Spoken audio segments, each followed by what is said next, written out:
And if it's a primary residence, you can sell it for up to $250,000 of gain per person, up to 2 people if you're married. So it would be $500,000 if you're married with no tax on the gain. So you have up to $500,000 that you could sell tax-free if it's a primary residence. That doesn't work for rental real estate. But we look at the tax advantages being numerous and more substantial with real estate versus a retirement plan. Money can be complicated. Let a nerd help you.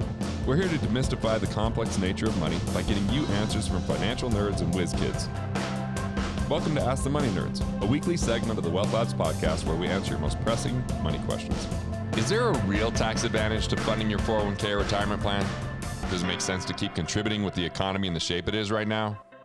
What if you actually have other options or other places that you might be having as an alternative to allocate your cash? Today's question is about comparing real estate to retirement plans. What are the pros and cons, and what makes more sense? All right, Stelba. Let's do this. I used to call you Chief of Staff Stelba. That was just Stelba. And I actually call you Stolva. Stolva, yeah. Just to throw people out. They can't find you, you know. I think it's fun when we give each other nicknames. I'm not very great. I like when you call me Gunderson. It's funny. Just by your last calls name. me Gunderson. Just you. Yeah, that just is my lack of creativity around a nickname. So I just use your last name. No. Question, since we're going to talk a little bit about retirement today. Yeah. Retirement sucks. How would you say retirement sucks a lot, and I get behind that. Why do I use sucks so much? Budgeting sucks. Retirement sucks. Like, look, my dad was a coal miner. 401k sucks. Retirement was a good idea. He was a coal miner. You should retire from that. Yeah. But what if you created a life you didn't want to retire from? Mm-hmm. Wouldn't that be lovely? What if you didn't remove value creation from your equation? Mm-hmm. What if it was still about serving others and solving problems and keeping a sharp mind even into your later age? I mean, my son just did stand up making fun of me. He says, I don't think people are old other than my dad. I'm like, well, guess who pays the bills around here, son? And we're just going to turn them off in your room. And you'll be like, oh, it's super cold this winter. That's fine everywhere else, man.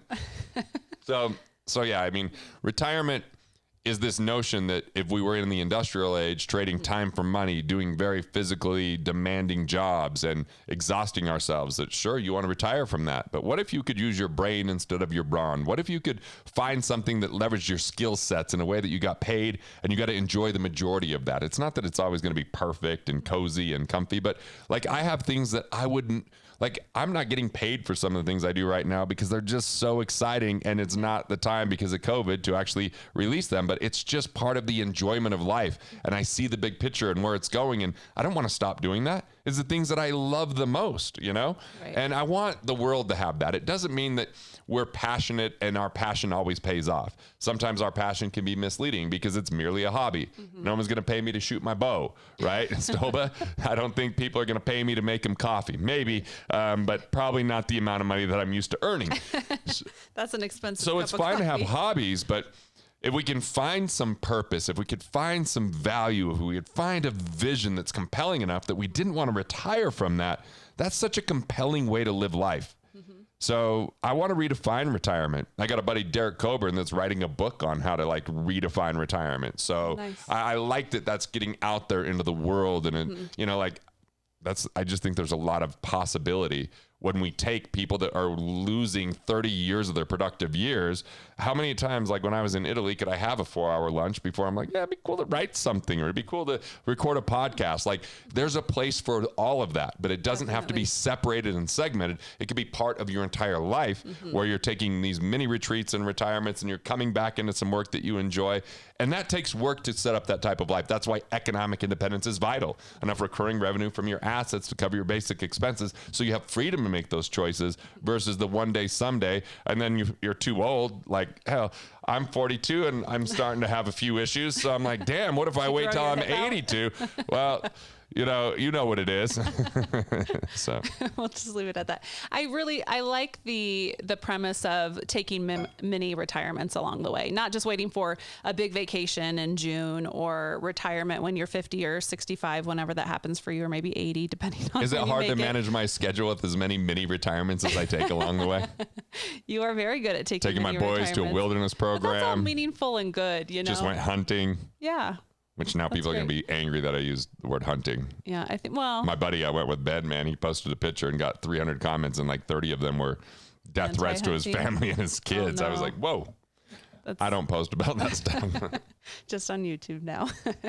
That idea of like, let's build a life that we don't want to escape from. It does take intention. It does take work. It takes creativity. And even if you're not being uncomfortable, it requires turbulence. It requires stretching and growth. And there's fear that comes along with it. There's frustration that happens.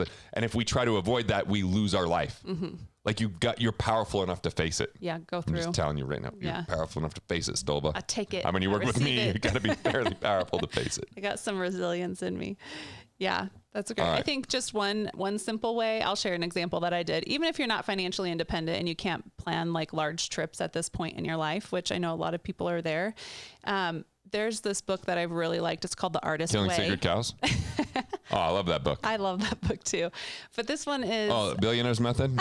Oh, yeah, that's a good one. This one's The 5-day Artist weekend? Way. Listen to me. I have The Artist's Way. It's very It's on my powerful. shelf in my bedroom. Pick up the book, It's The better Artist if you Way. read it, though, than just buy it. It looked cool when it's sitting there. And one of the things that she says is take yourself out on an artist date once a week. So it's hard to do that now, but you Did can you get see what's in my creative. calendar now? No. Artist time. Did you see I put artist time in there? I did notice that. I did notice that. But that's something that I started doing where, okay, I'm going to ride the scooters to my favorite coffee shop and buy the really expensive drink that I normally think is overpriced. Or I'm going to You go like to a it more than my coffee shop? I like yours more because the it's espresso free. machine right there. But just like I bought a slack line, you know. I don't know what and that now- is. Yeah, it's a big rope you tie between trees and you try to walk across it. Oh. You know, like people do this across the So Grand I should Canyon. just expect there's times you're like, hey, I can't work. My collarbone's broken.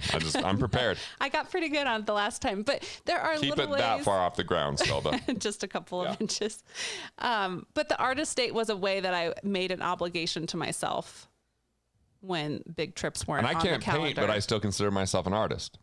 Yeah, It's we have writing, to broaden it's- our definition of artist. Yeah, it's like not just about going fishing. It could be, dancing, learning to sing, play Foosball. an instrument, foosball. yeah, playing my Art, guitar, foosball. Okay. smoking my tobacco pipe. That's very artistry. I don't know. Douchey, about that maybe. one. I don't know which one it is. Yeah. Let's get to Jared's question because Oh, we're doing a podcast the today? reason why Oh, I thought we're we were not just having a chit-chatting conversation. about our lives today. So the reason why we started with retirement was because in Jared's question, he mentions a 401k. And, that's a lot of people's plan to get to retirement. But here's what Jared wants to ask us. He says, my company, ExxonMobil, just announced they'd been suspending the company match starting October 2020. Considering the pathetic performance of ExxonMobil stock over the last decade or so, I'm trying to understand the value of continuing to put my money into my 401k. I have 5 rental properties now that have equity greater than the value of my 401k. Sweet. And the cash flow, sorry, my computer turned off. There we go. That's a new computer I got you that you never use. I like it. I need to set the timer so the screen Yeah. doesn't go off. Okay. Should I discontinue my contribution and redirect the $1,500 a month towards either paying those rentals off or buying new properties or paying off my primary residence? Okay, so let's talk about tax advantages of real estate versus retirement plans, because people think retirement plans are tax advantage, but they're tax deferred. That's a big myth. So yes, you pay less tax this year, but you still have to pay the tax when you take it out. So some people are like, well, yeah, but that grows to more money. Well, that's true. It would grow to more money, but taxes are gonna be the higher in taxes the might be future. higher. And look, if you have a Roth IRA versus a traditional, that Roth, even though you put less money in it because it's after tax, by the time you pull the money out of the 401k, it ends up being the same if taxes remain level. So if taxes go down, the 401k would actually be better than the Roth IRA, right? If taxes go up, the Roth would be better than the 401k. And if taxes stay the same, it makes no difference after you spend the money. Because one's tax-free on the back end, one's pre-tax and taxable on the back end.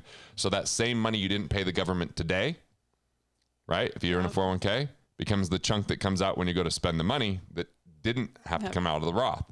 So not a lot of people can understand that, but let's look at retirement plans versus real estate. So real estate, you get appreciation on that property if it grows, and that appreciation isn't going to have taxes other than potential increase in your property tax. Okay. You get to depreciate real estate, especially if it's commercial property. There's something called cost segregation that allows you to accelerate depreciation, which is a tax formula that lets you to get deductions now. And if you just sell that outright, you'd have to pay the tax when you sell it outright, but you get these tax advantages along the way. So that's another piece. And if you spend more than 750 hours a year in real estate, you get to be a real estate professional, which gives you unlimited amounts that you could write that off versus some of the limitations with alternative minimum tax or, just standard real estate depreciation. So you get depreciation. And when you sell real estate, it's a capital gain. Capital gain can be 0, 15, or 20%, where when we look at, ordinary income, it can be as high as 37.5%. So this is the problem. If you put money in a retirement plan, you defer the tax and you still have to pay it when you pull it out, you're going to have to pay at ordinary income, where this real estate would be capital gains, which for most people is going to be a lot lower. Yeah. There's also the advantage with real estate that you could borrow your equity, and when you have a loan, there's no tax to access that money because it's with a loan instead of a sale or a transaction. You also have the fact that with real estate, you can 1031 and roll it to another property.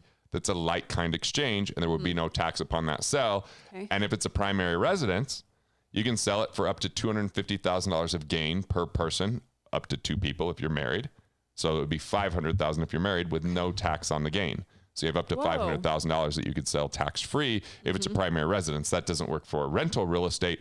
But we look at the tax advantages being numerous and more substantial with real estate versus a retirement plan, in my mind. And here's the thing. When you're older, as my kids would say that I am, and then let's say I have a $150,000 in a retirement plan and I'm contributing $5,000 a year. Most of the fuel of that retirement plan over the next 10 years is from the $150,000 that's already in there. The $5,000 I put in per year is getting less and less time to grow each year that I deposit it. Yeah. So there's not a lot of leverage. Right. But check this out. What if I bought a property, right? And it's going to be small if I'm saying $5,000 a year, but what if I bought a property for $5,000 a year? Well, I'm now getting the full value of the property to appreciate because I have a loan. So I'm getting leverage. And even if it's only, let's say that property is $75,000, I'm getting 3% of $75,000. So, or let's just say this isn't real reality, but let's say it's 10%. So I get, 10% appreciation one year.